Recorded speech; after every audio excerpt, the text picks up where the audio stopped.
esquecendo o produtor, toda a sua multitarefa, suas multiprofissões, no íntimo, na hora de colocar o cabeça no travesseiro, quem é o Rodrigo França?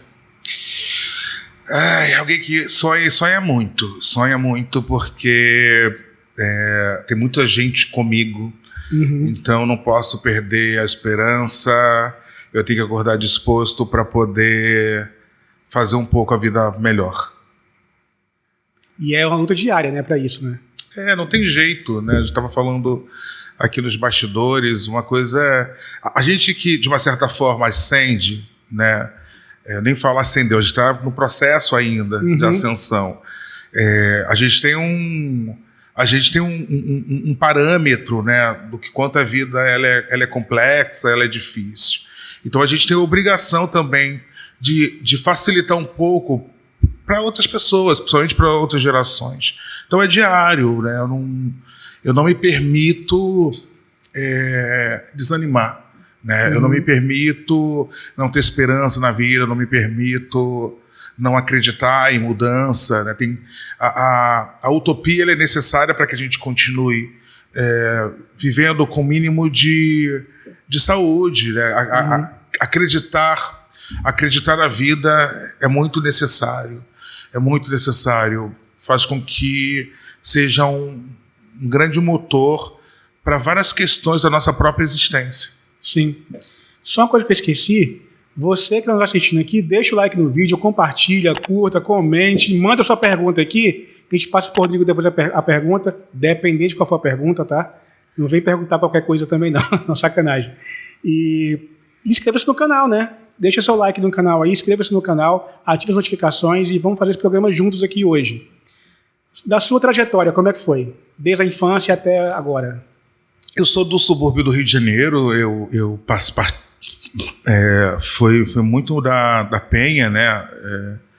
E de uma família muito consciente, com grande letramento racial, de pai e mãe de movimento negro. Meu pai muito atuante no Império Serrano, na escola de samba Império Serrano, minha mãe também, mas do Salgueiro, e eu costumo dizer que sim, as escolas de samba é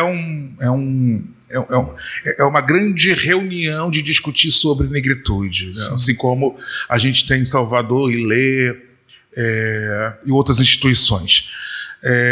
Mas ao mesmo tempo de pai e mãe que ascenderam. Eu sou da segunda geração de pessoas que foram para a universidade. Eu não sou eu não tenho esse discurso, eu sou o primeiro, não. Sou da segunda geração, que já é uma grande diferença quando a gente pensa na maioria de negros e negras, né? Ou seja, meus pais puderam financiar, patrocinar a instrumentalização do meu sonho, né? Ou dos meus sonhos. Por isso que eu não tenho um discurso, e seria impossível ter um discurso meritocrático. Quando eu falei assim, eu vou ensinar a fazer 1 milhão em 2 minutos, é um grande deboche, claro, do que a gente vê sobre aí, né?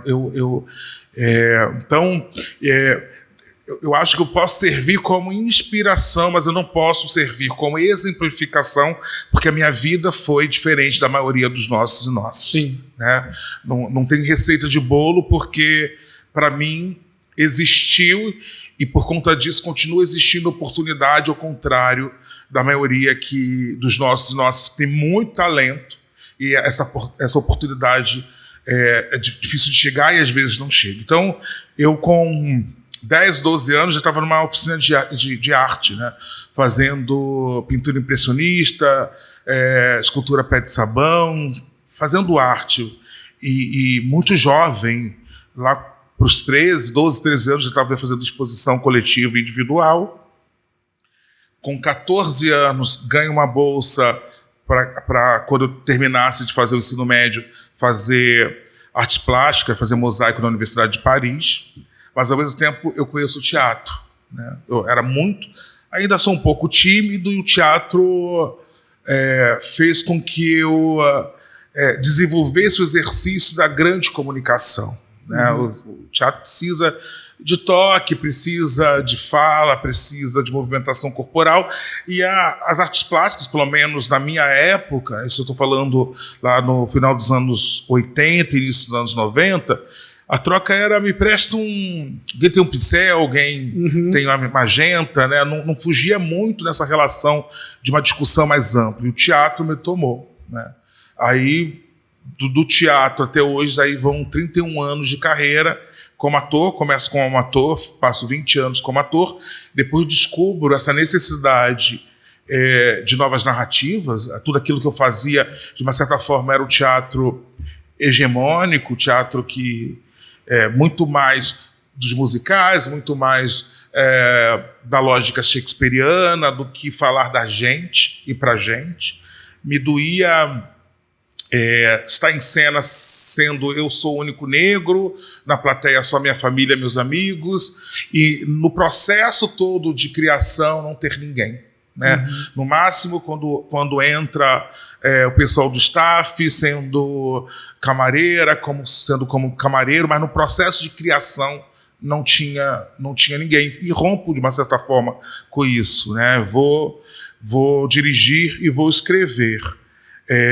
E depois entra aí o audiovisual, sendo roteirista e diretor de cinema. Eu acho que trazendo a sua pergunta, a sua provocação, eu sempre tive um chamado, né? Eu não sou de família de artistas. Eu sou de família de gente que ama e sempre amou a arte. Eu não tive referências diretas, né? Se você pensar que a estrutura dos grandes diretores de cinema no Brasil é uma relação muito familiar, né? Vai de pai para filho. O meu pai era oficial da Polícia Militar, mas amante da poesia, amante da música, amante da arte. A minha referência de diretor de cinema era o Zósimo Bubu, muito distante de mim. Então eu fui recebendo esse chamado a partir de uma necessidade mais coletiva do que individual. Se você parar para pensar, Rodrigo, tu tá feliz? É óbvio que eu estou feliz. O lugar onde eu estou, exerço o meu trabalho, me traz muito contentamento. Mas a maioria desses lugares não foi uma escolha do Rodrigo. Isso não significa que não foi fácil, isso não significa que eu não procurei estudar, me preparar para esse lugar, mas foi apontando, está faltando diretor negro aqui, tem poucos diretores negros, roteiristas, as narrativas são pobres, as narrativas colocam a gente de uma maneira muito subhumana, então eu fui atacando nessa lógica. Gostou do vídeo? Então curta, compartilhe, comente, inscreva-se no canal do Voz Afro. Tem uma galera que está aqui, que nos acompanha, que não é inscrito no canal ainda. Então clica aqui em inscrever-se, clica também no sininho, ative as notificações para você ser lembrado sempre que tiver conteúdo novo aqui. E não se esqueça também de nos seguir nas redes sociais. Vem com a gente.